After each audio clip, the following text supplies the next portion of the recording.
Qui n'a pas entendu parler des lieux hantés? Des lieux hantés, évidemment, par des fantômes. Les fantômes, qu'est-ce que c'est? Nous le verrons. On peut même envisager, au-delà du revenant, une origine extradimensionnelle, une autre dimension. Quoi qu'il en soit, les phénomènes de hantise sont des phénomènes bien réels, tout à fait objectifs.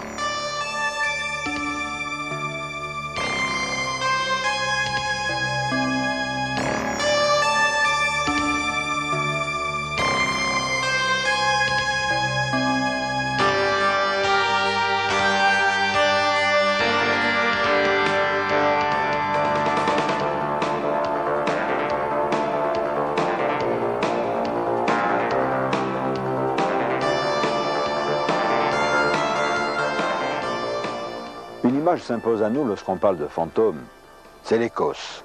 Bien sûr, il y a des fantômes un peu partout. En Europe, en Asie, on les appelle de différentes manières, même le Tupapavou de Tahiti. Nous allons, nous, rester en France. Et nous allons aborder le domaine tout à fait curieux de l'abbaye de Mortemer en Normandie.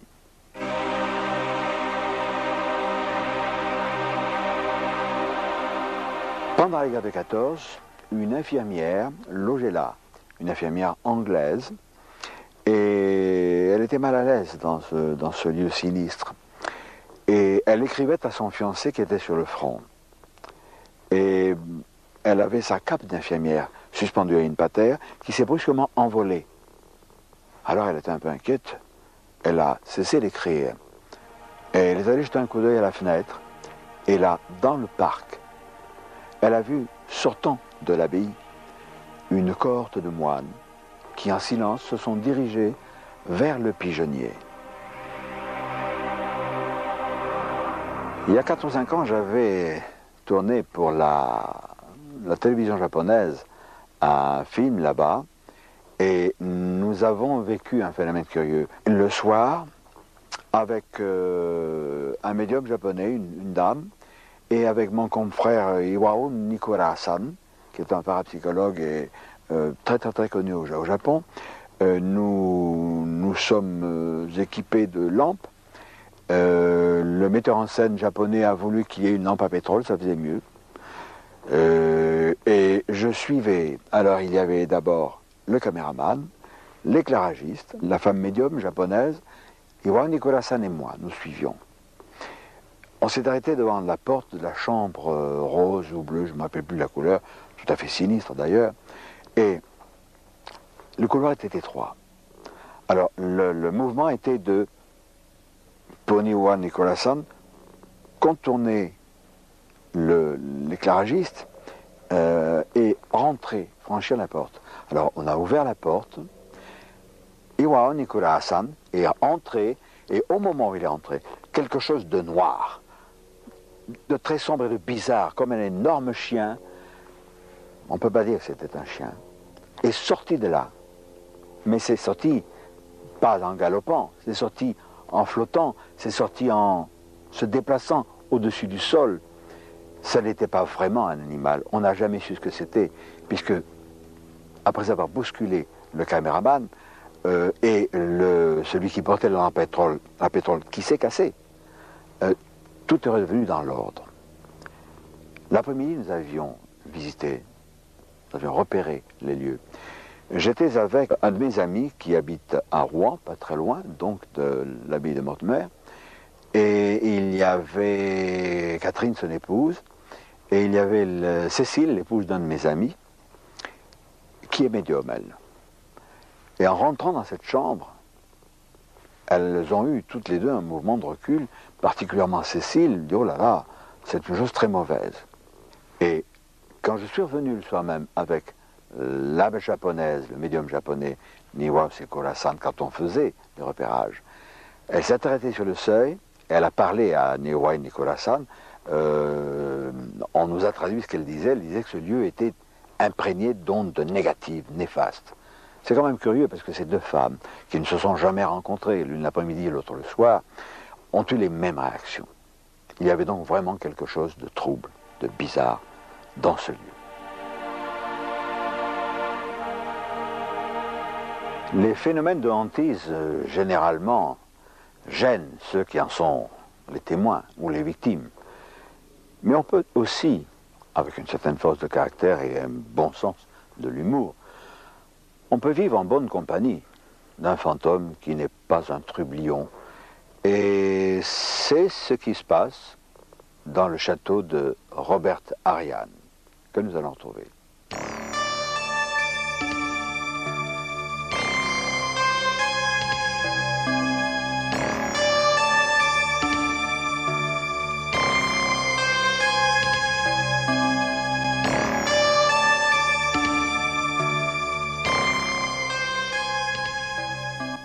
Nous sommes à Cabrières-les-Avignon, pas très loin d'Avignon, à l'est d'Avignon, nord-est d'Avignon. Alors, je m'adresse à vous, Robert Ariane. Ce château que vous avez acquis vers 1979, je crois, c'est d'abord une bâtisse extraordinaire. Ce n'est pas une bâtisse du siècle dernier, elle est bien plus ancienne que cela, elle est contemporaine de l'ordre du Temple. Tout à fait. Un soir, vous m'avez invité ici avec des amis et j'ai couché dans une pièce à l'étage, nous la verrons tout à l'heure. Et j'ai très bien dormi. Et pourtant, dans le courant de la nuit, j'ai senti une sorte de présence. J'étais bien réveillé, je me suis réveillé. Je n'ai rien vu. Disons une impression fugace d'une présence. Et le lendemain matin, au petit déjeuner, vous m'avez dit, mais c'est sûrement Roger. Alors, Robert Ariane, ce n'est pas à la tragédienne que je m'adresse, mais c'est à la châtelaine qui n'avait pas l'air du tout surprise. Alors, y a-t-il d'autres compagnons ou entités de ce genre? D'après mes différentes observations et mes rencontres, tout à fait inattendues comme vous pensez, j'ai pu constater qu'il y avait plusieurs entités. Le terme d'entité est obligatoire parce que quelquefois l'on pressent une présence sans pouvoir tout de suite la cerner ou l'identifier. Elle se manifeste comme un halo, comme une sensation, comme une vibration. Ce château est effectivement un château que l'on s'accorde à dater du XIIe siècle. Mais d'après quelques sondages dans les sols de cet étage, c'est-à-dire du rez-de-chaussée, nous avons plutôt l'impression qu'il précédait. Peut-être pas de cette forme-là, mais en tout cas de quelque chose d'auparavant.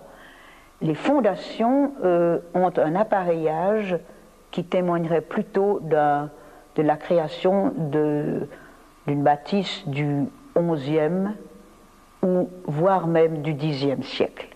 Alors pour la question des entités, comme ce château a beaucoup souffert, nous pouvons penser qu'il y a eu beaucoup de personnes décédées de mort naturelle ou violente, ici, ou dans ces murs, ou à côté, en tout cas d'une façon très proche. Vous m'avez dit qu'un maçon qui était venu faire des sondages, des travaux, avait eu une aventure un peu troublante pour lui.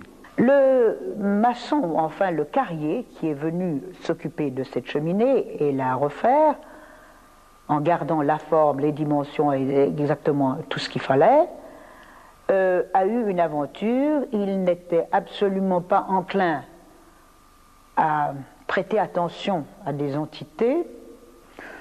Il a un peu souri lorsque je lui ai dit, mais vous savez qu'il y a des revenants. Ah ah ah, stupidité, a-t-il dit. Moi, je n'y crois pas, moi, je suis fort, c'est pas à moi qu'on fait avaler des bobards pareils. Or, il a été confronté à quelque chose, pour ne pas dire quelqu'un, et lorsqu'il m'en a fait part, il m'a fait une description si précise, et c'était au téléphone, je l'ai écouté me dire qu'il avait vu quelqu'un sortir de la deuxième ou troisième marche de l'escalier à vis qui dessert le château, que cette chose avait traversé un mur, avait passé par une porte qui n'existe plus, qui est condamnée, qu'il était allé du côté de la cheminée et qu'il avait disparu dans un côté de la cheminée. Je lui ai dit, quel côté? Il me dit le côté droit. Je lui dis, très bien, alors c'est Roger.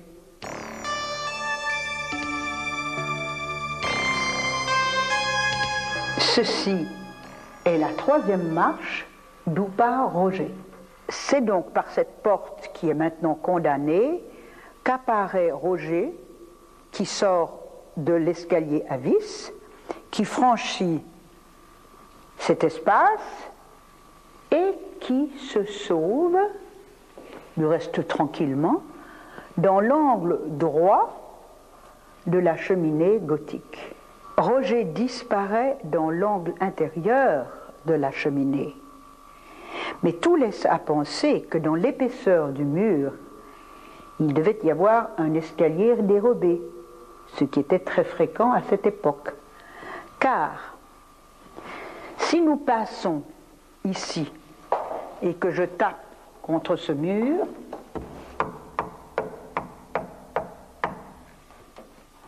je me rends compte qu'il y a un cloisonnement et non pas un mur plein.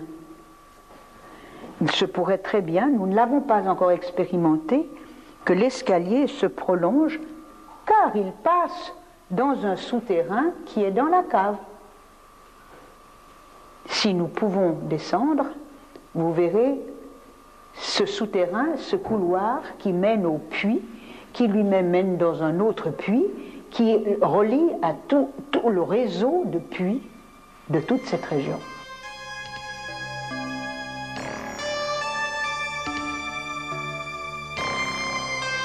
Vous dire pour quelle raison cette entité, qui est ma vieille connaissance, ma plus vieille connaissance ici à Cabrières, et j'ose dire mon ami, je l'ai baptisé Roger par intuition, comme ça, comme j'aurais pu l'appeler autrement. Roger est effectivement un personnage très spécial et très proche de mon cœur. Je l'ai rencontré dans les premiers temps lorsque j'ai acheté le château, dans les salles non terminées, en gravats, sans porte, sans fenêtre, avec des absences de murs à certains endroits, enfin la carrière. J'ai rencontré Roger. Je ne suis pas la seule à l'avoir vu. Mon mari, mon fils aîné, mon fils spirituel, mon fils cadet, à d'autres moments où en même temps nous avons vu passer Roger. Il s'est manifesté dans cette salle d'armes, il s'est manifesté dans ma chambre au premier étage, une chambre qui est dans la deuxième partie. Il s'est manifesté donc dans l'escalier et au deuxième étage. C'est donc une connaissance. C'est un très bel homme de 35 à 40 ans, avec un joli visage allongé, type espagnol, très gréco. Il a les cheveux noirs, des yeux noisettes, doux, une petite barbiche à l'espagnol de l'époque du Gréco. Et il me regarde toujours très profondément. Je ne dirais pas qu'il sourit, mais on sent le sourire poindre. Il est plein de gentillesse à mon égard. Il m'observe et évidemment, je lui parle. Est-ce que dans le lot de vos hôtes invisibles, ou visibles quand ils le souhaitent, est-ce qu'il y a des entités féminines? Bien entendu. Ainsi, dans l'oratoire du premier étage, nous pressentons parfaitement la présence d'une femme qui a vraisemblablement beaucoup pleuré et bien entendu prié. Elle est impalpable. non précise, les contours ne sont pas aussi nets qu'une autre, mais peut-être est-ce la même, je ne sais pas, qui justement sévit dans la chambre où vous avez dormi. Lorsque je vous ai dit que c'était Roger, c'est parce que je ne connaissais pas encore cette dame.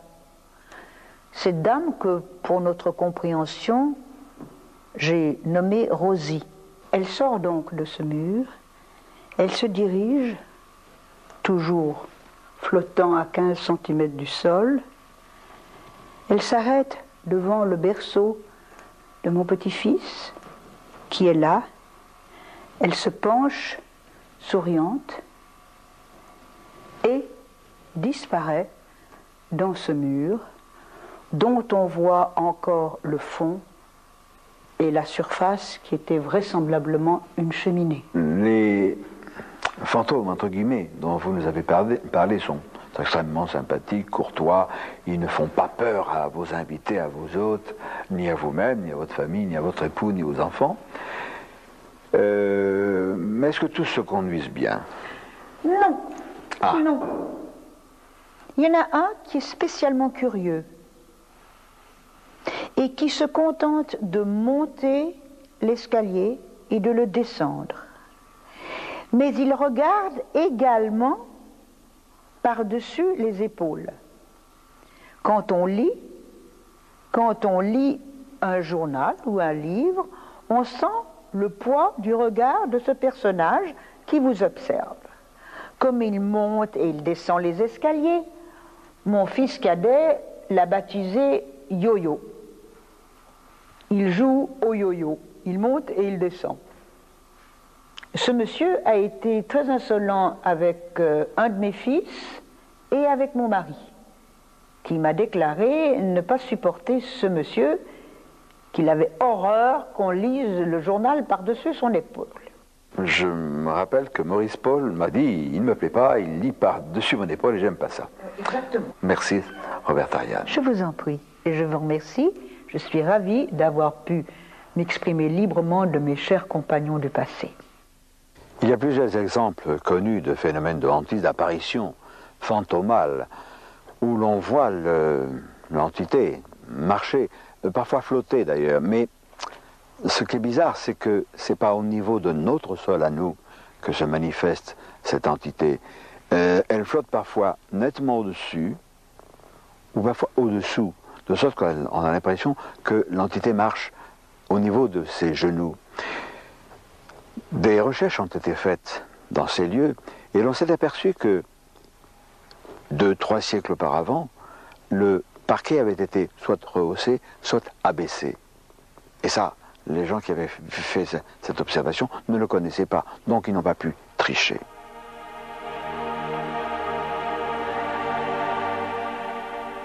Il existe plusieurs théories tentant, s'efforçant d'expliquer le domaine des fantômes. Il y a même une théorie rationaliste qui dit que ça n'existe pas. Évidemment, la secte rationaliste s'évite ainsi de réfléchir. Il y a une théorie qui est séduisante, bien qu'elle me laisse un peu sur ma faim, personnellement, c'est celle selon laquelle les murs pourraient s'imprégner de scènes généralement violentes, de scènes liées à un drame. Et les murs, au gré du temps, restitueraient ces imprégnations, ces infestations, diraient les démonologues, comme une plaque photographique, dans son bain révélateur, fait sortir une image, ou une bande magnétique, repassée sur la tête de lecture, fait entendre des bruits, une conversation. Je ne sais pas ce qu'il faut en penser. Je crois que c'est vrai, mais quand il y a des effets physiques qui débordent dans notre présent, je ne suis pas sûr que les murs sont capables de restituer des effets physiques. Nous sommes allés dans les Ardennes, à Aiglemont, et là j'ai retrouvé un excellent ami à moi, Jean-Michel Ligeron, qui est ufologue, mais qui se passionne aussi pour la parapsychologie et pour les lieux hantés. Et il a fait une enquête tout à fait remarquable sur un lieu, sur une ferme bien modeste, où se manifestaient les poltergeists, c'est-à-dire des phénomènes liés dit-on, à des esprits frappeurs. Lorsqu'il me fut donné de prendre connaissance des faits qui se sont produits au cours de l'année 1987, je n'ai pas été informé directement. Je l'ai su par, disons, quelques flashs de télévision régionale, pour ne pas nommer FR3 Champagne-Ardenne. À la suite de quoi, comme dans le cas de la plupart de mes enquêtes, je me suis dépêché de prendre mes renseignements et de prendre contact avec, disons, la propriétaire principale des lieux. Donc je m'y suis transporté le 13 juin 1987. J'étais accompagné par un de mes collègues ufologues également, qui m'a assisté plus précisément au cours de cette enquête de manière à pouvoir noter, disons, des choses ou poser des questions qui auraient pu m'échapper, comme cela peut arriver dans la plupart des cas.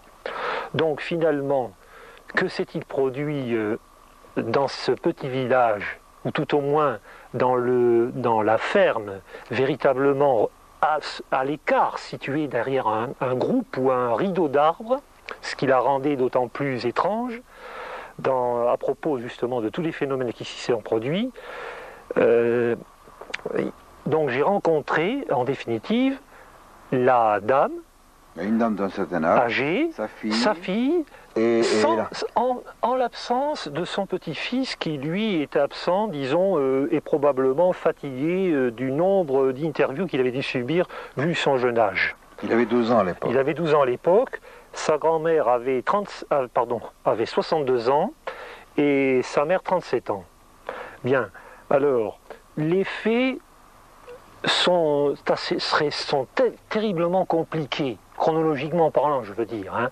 À savoir que déjà, dès le départ, dans la pièce principale où ces gens-là vivent, qui sert de salle à manger un peu comme beaucoup de personnes vivent à la campagne, on y vit, on y mange, on y écoute la radio, il n'y a pas de télévision chez ces gens-là. Comme par hasard, les phénomènes ont commencé par la chute d'un portrait de l'aïeul, qui elle-même était plus ou moins sensible à la pratique des tables tournantes.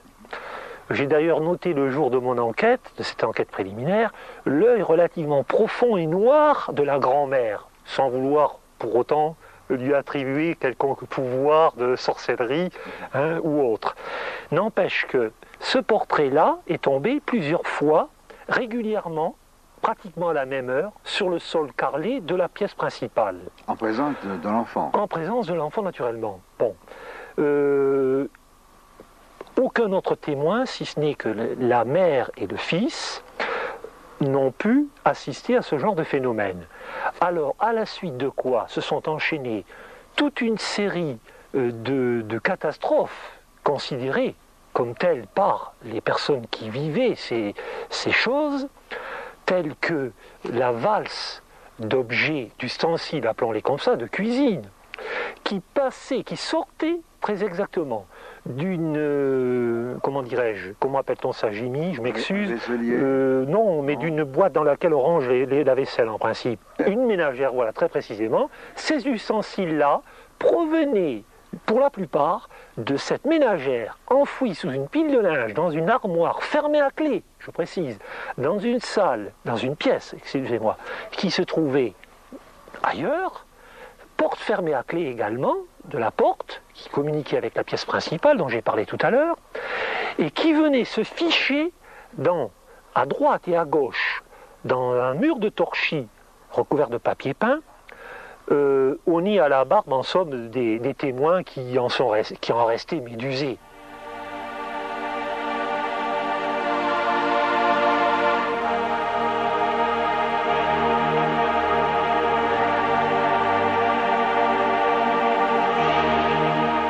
Il y a eu aussi tout ce qui s'est passé à l'extérieur de la maison, à savoir un vélo qui roulait tout seul, la niche du chien, le chien qui s'enfuit de sa niche, la niche qui s'est levée, qui changeait de place, qui tournoyait sur elle-même, des bûches qui roulaient, qui étaient projetées après les principaux témoins, si je puis dire. Ce qui fait qu'en résumé, enfin je ne peux pas résumer une chose pareille en quelques minutes, ça n'est absolument pas possible.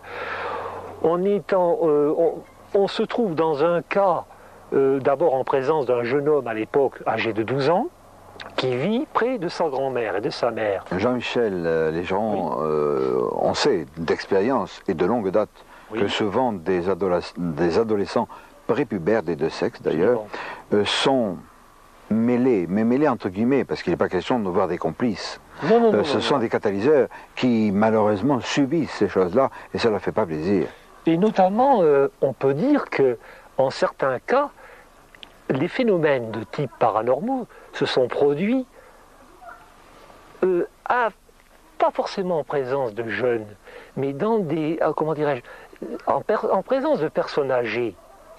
Enfin, je veux dire, il y a peut-être quelque chose qui pourrait éventuellement se créer entre un vieillard ou une personne d'un certain âge, d'un âge avancé, et une jeune personne.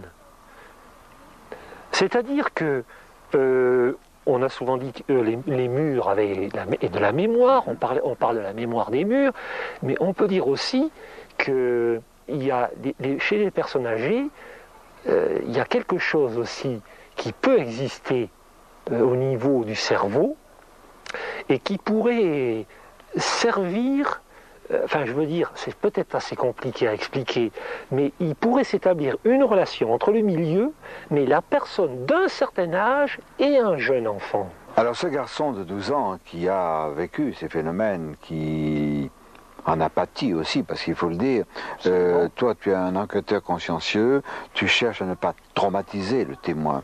Non. On ne peut pas dire la même chose de toutes sortes de médias. C'est-à-dire que les médias, naturellement, qu'il s'agisse de médias journalistiques, je précise, ou éventuellement télévisés, hein, naturellement, mais j'insiste plus sur le terme médiatique, hein, presse, plus précisément la presse, a la fâcheuse tendance d'exploiter le phénomène, c'est-à-dire les témoins, on peut les englober dans le phénomène puisque ça fait un ensemble, hein, de façon outrageuse, si je puis dire.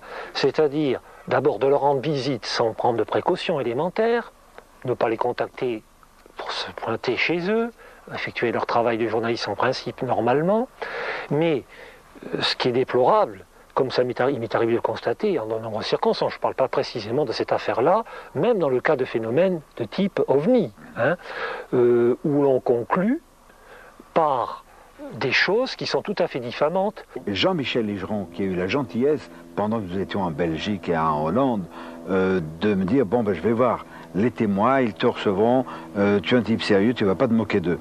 Ces gens, après avoir accepté, ont réfléchi et ils ont refusé que nous venions les interroger devant la caméra. Je les comprends, ils étaient traumatisés. Je voudrais effectuer un petit rapprochement très rapidement avec un cas sur lequel j'avais enquêté dans le Rothellois en 1982, où depuis cette époque, alors que la propriétaire, une dame âgée, est décédée, la maison est devenue invendable, elle ne sera jamais vendue probablement, à cause d'une conclusion hâtive, justement, donnée par voie de presse, qui signifiait en ces termes approximatifs, hein, je n'ai pas ça en mémoire précise, hein, qu'on apprendra tôt ou tard qu'il s'agissait d'un coup monté, comme si ces gens-là souhaitaient se faire de la publicité, alors qu'ils ne demandent rien, qu'ils n'ont jamais souhaité participer à ce genre de phénomène qui les ennuie, qui complique leur existence, qui ont du mal à vivre ça avant, pendant et après,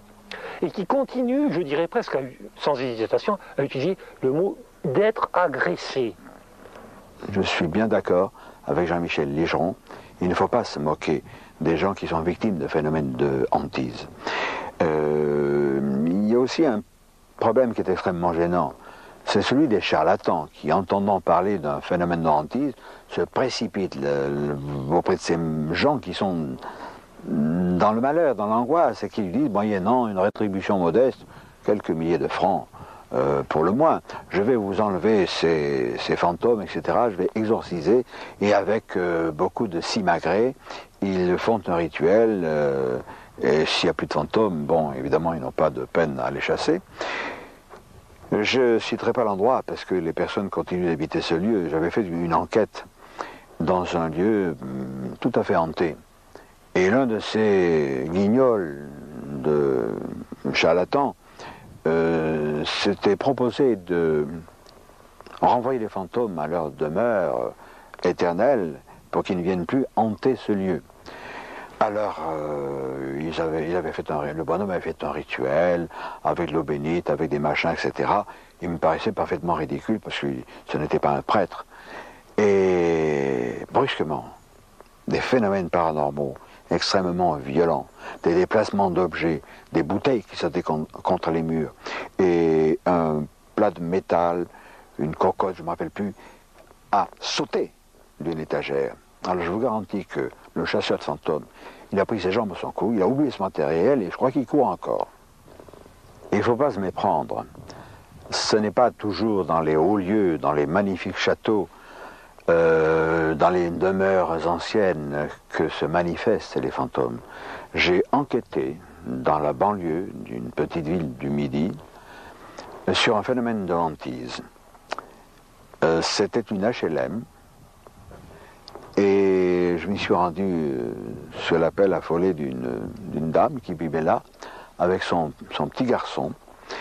Et je suis arrivé, elle m'a montré dans le couloir, dans le hall d'entrée, une bouteille de brillantine qui avait été jetée au sol et la brillantine s'était répandue sur le sol. Cette dame me montre un grand S qui avait été dessiné sur le mur. Et elle m'explique qu'elle vit seule avec son enfant qui a 7 ou 8 ans et qui est présentement dans la salle de bain. Alors je lui dis, faites venir le gamin, nous allons nous installer dans le living. Et je bavarde un peu avec l'enfant qui était intimidé de voir ce bonhomme qu'il ne connaissait pas. Et j'essaie de gagner un peu sa confiance, je plaisante, je lui parle de l'école. Alors je lui demande s'il éprouve quelque chose de particulier pendant que ces phénomènes se produisent. Il me dit non, peut-être une certaine anxiété. Alors je crois comprendre aussi que cet enfant souffrait du fait que sa mère semblait séparée de son mari, donc du père de l'enfant. Et nous parlions, et de la porte de la salle de bain, qui était entrouverte, jaillit un tube de dentifrice. Ouvert, qui tombe sur le sol, et un peu de dentifrice s'est mis à couler. Bon, l'enfant n'était pas dans la salle de bain, il était avec nous en train de parler. J'avais amené avec moi Maurice, je ne dirai pas son nom, qui est un vieil ami à moi, qui pratique un peu l'exorcisme, je précise bien, de façon bénévole. Et voyant cette femme très inquiète, chagrinée, et avec de la peur par-dessus cette inquiétude, je lui dis, si vous voulez, mon ami Maurice peut faire quelque chose pour tenter d'éliminer ces tracasseries. Elle m'a dit, mon Dieu, je vous en supplie, faites-le. Alors Maurice a récité quelques prières particulières et nous avons encouragé cette dame. Nous sommes partis et le lendemain soir ou le surlendemain soir, cette dame m'a téléphoné, elle m'a dit, écoutez, c'est fantastique, nous vivons dans le calme et nous pouvons de nouveau dormir. Est-ce que les prières ont suffi? Est-ce que le fait que 2 étrangers débarquent dans cette maison, ces étrangers ont-ils chassé cette entité? Je ne sais pas. L'important était que les phénomènes de hantise ont été stoppés. Et cette femme et cet enfant ont pu ensuite vivre en paix. Alors après ces quelques exemples de hantise, je voudrais parler d'un cas plus curieux. À l'Orgue dans le Var, habitait Rob Julien. Il n'habitait pas n'importe où, il habitait une ancienne commanderie templière dont on trouve la trace vers 1150, 1200. Rob Julien était un peintre tout à fait remarquable, nous allons le voir. C'était un homme athée, mais avec un cœur gros comme une maison, un type adorable, qui m'avait été présenté par mon confrère et ami Guittarade.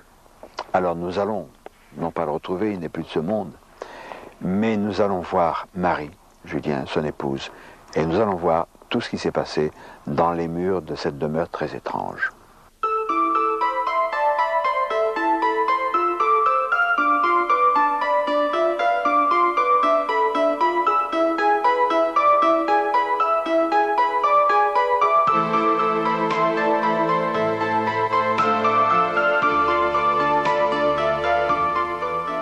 Nous sommes dans la maison de Rob Julien, qui était, on doit malheureusement employer le passé, Rob, ton époux, qui peint cette toile si extraordinaire que nous allons voir au gré de notre entretien, n'a pas commencé à peindre à l'ordre. Non. C'était le plus jeune peintre d'Aix-en-Provence. C'était l'enfant prodige de la ville. Il peignait, au début il était mystique. Ça a impressionné son père qui lui a fait faire des natures mortes, des paysages comme tous les autres peintres. Et après on a été sur Nice. Alors là il peignait sur la prostitution. C'était des toiles à message aussi. Et il ne croyait plus en Dieu, ni au Christ, en rien du tout. Et arrivé ici, il a eu un flash sur le Christ en croix. Et puis il m'a dit, mais c'est idiot, puisque je ne crois plus en Christ, je ne vois pas pourquoi je l'ai vu. Et puis quelques jours après, il a vu une vierge, et après des soldats religieux. Mais comme il n'avait pas tellement d'instructions, il ne savait pas du tout ce que c'était.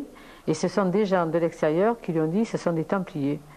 Alors tout est venu à partir de ce moment-là. Alors ça date de 16 ans à peu près. Son œuvre majeure, c'est ici qu'il l'a peinte. Ah oui. C'est ça. Oui.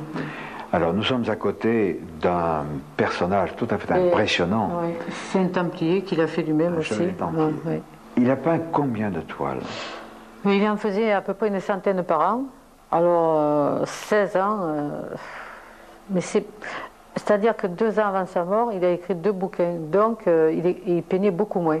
Dans ce lieu, plus maintenant apparemment, mais avant, se sont produits des phénomènes paranormaux. Et là, on a un puits de 8 à 9 mètres de profondeur, d'après tous les radiesthésistes. Et là, mon mari a mis une sonde de 4,50 m, parce que le plafond fait 4,50 m, et il a enfoncé cette barre dans ce puits. Mais ça rentre très très bien, il n'y a pas de pierre, il n'y a rien, c'est une terre fine, un peu comme du talc ou de la chaux, on ne sait pas ce que c'est.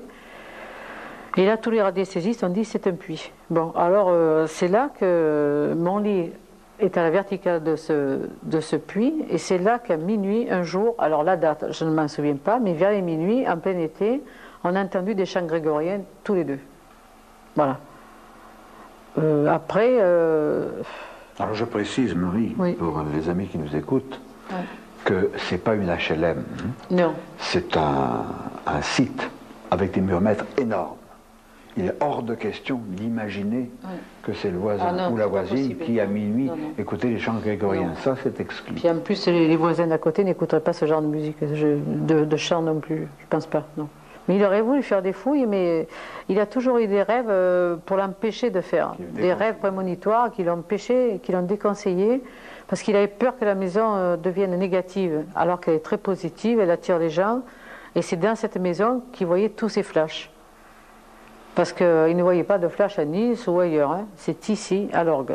Il semble que c'est, donc d'après ce que tu viens de nous dire, que c'est bien ici qu'il a eu une révélation, qu'il a changé de athée qu'il était, il est devenu croyant. Pas pratiquant.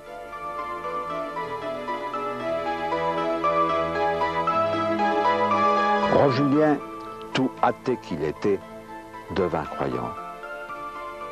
Cette métamorphose, je crois que c'est la résultante d'une osmose entre lui, bien sûr, et son environnement qui parlait, qui était imprégné, et il a su tirer profit de ces messages venus du passé, et cela l'a aidé dans son art. Et toi et Robert avez vécu certains types de phénomènes, et ici même, là où nous sommes, maintenant, aujourd'hui, vous avez vécu quelque chose d'insolite. Veux-tu nous dire comment ça s'est passé? Oui, il y avait mon mari assis là, il y a peut-être 5-6 ans, je ne sais pas la date exacte, et il pleuvait dans le village, et à un moment donné, il me dit, il pleut, mais on est très bien dans notre maison, on est à l'abri. Et à cette oreille qui ne marche pas du tout, j'ai entendu, il va pleuvoir dans ta maison, il va pleuvoir dans ta maison. Et j'ai pas eu le temps de prévenir mon mari, et on a pris comme un seau d'eau au-dessus de cette lucarne qui nous est tombée dessus. Et l'eau est tombée en arrondi. Et elle est restée 8 à 10 jours, ça n'a pas séché. Mais Rob a voulu vérifier. Oui, alors il est monté au-dessus, parce qu'au-dessus c'est son atelier de peinture d'été. Il est monté, et comme au-dessus il y a une lucarne, il a pensé que la lucarne était restée ouverte. Et la lucarne était fermée, il y avait une toile d'araignée dessous et aucune gouttelette. Et il y a un lino aussi, sous le lino c'était tout sec, archi sec, alors on ne comprend pas du tout d'où cette eau est arrivée. Alors, sans préjuger de la nature de ces phénomènes, Oui. qui ressemblent à certains phénomènes de hantise, Oui. bon, toi tu as vécu ça, ton époux aussi, vous avez eu, tu m'as dit 54 cas, ce qui est assez impressionnant. Quelle sensation as-tu retiré? C'est négatif, positif? Pour moi, c'est pas négatif, je pense pas. Parce que sinon, j'aurais pas pu tenir ici. Parce que comme je ressens les mauvaises maisons, j'aurais pas pu tenir. Et surtout que maintenant que mon mari est décédé, j'aurais pas tenu le coup. Hein. Je pense pas. Hein. Moi, je peux dire non. que... Parce que tous les gens qui viennent chez nous, ils repartent à 9h du soir, ils sont bien, ils sont heureux. Je pense pas que ce soit négatif, pas du tout. Puis ils peignaient que des Christ, des Vierges. Il n'a jamais peint le mal, alors non, je pense pas. C'est aussi l'impression que j'ai retirée. Nous sommes venus avec l'IMSA, nous étions 70 ou 80 personnes. Tout le monde ne tarissait pas d'éloges devant ces toiles extraordinaires et repartait gonflé entre guillemets, tu vois, régénéré, apaisé. Oui, parce qu'il y en a quand ils ont des soucis, ils me disent on repart, on est chargé comme un peu comme une batterie que tu rechargerais, tu vois. Voilà, ça fait un peu ça. Ce qu'il faut retenir, c'est que dans ce lieu, évidemment chargé, au cours des siècles se sont manifestés certains phénomènes, probablement de grands esprits, ils sont venus, ils ont vécu, et puis c'est un peu normal que Rob Julien, avec ce talent extraordinaire, y ait vécu, y ait donné l'empreinte de son âme, qui était une âme en paix. Moi je m'appelle d'un homme adorable, j'ai jamais entendu quelqu'un dire du mal de Rob.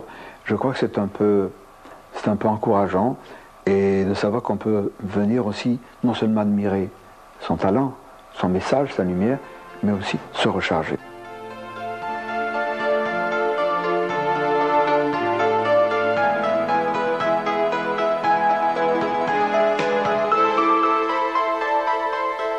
On peut, je crois, parler d'une autre dimension, d'un univers parallèle, d'interférence entre un monde autre que le nôtre, tout aussi matériel, mais à un niveau vibratoire différent. Et peut-être que l'interface qui sépare ces deux mondes, ces deux dimensions, sert de filtre révélateur. Et c'est peut-être des gens, tout comme nous, qui de temps à autre interfèrent dans notre dimension, et on les prend pour des fantômes venus de notre lointain passé. L'explication est peut-être plus compliquée encore. Il y a cela, il y a aussi des gens, effectivement, des entités, entre guillemets, qui viennent de notre lointain passé. Il y a aussi quelque chose de beaucoup plus mystérieux.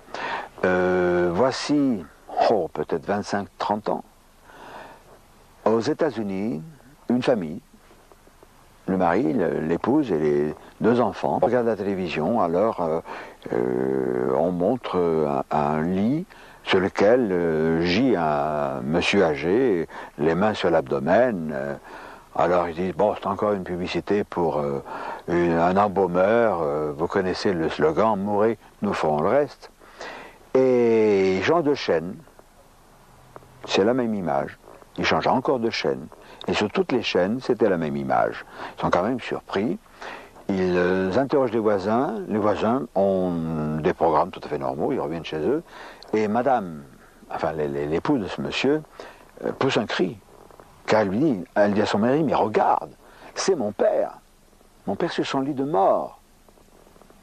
Son père, George Shutt, c'était son nom, était apparu.